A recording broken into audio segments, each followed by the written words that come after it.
আমাদের বাড়িতে আজকে গরম গরম চিকেন হচ্ছে, একদম কষা কষা, খেতে যা দারুণ লাগবে না, কি বলবো আপনাদেরকে, একবার নিজে ট্রাই করবেন। একদম পুরো ভর্তি মশলা, দেখতে পাচ্ছেন আপনারা, একদম কষা কষা করছি। এই যে বড় বড় লেগ পিস আছে না, এটা আমরা আজকে আমাদের বাড়িতে বিরিয়ানি হচ্ছে, বিরিয়ানি করছি, আলু বিরিয়ানি।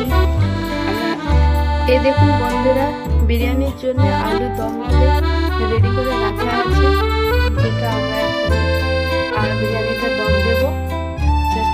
চালটা হয়ে গেলে, এখন চালটা হয়নি, চালটা হলে হয়ে যাবে।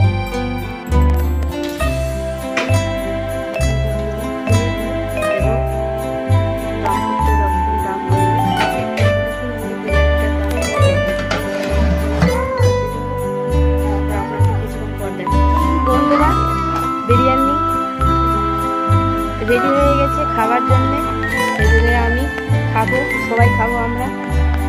এই দেখুন বন্ধুরা, বিরিয়ানি রেডি হয়ে গেছে, একদম দেখুন কত এত স্বাদিষ্ট হবে না, দারুণ হবে খেতে। এই যে বিরিয়ানির জমজমে আমরা এখন থালা ভর্তি খাবো বিরিয়ানি।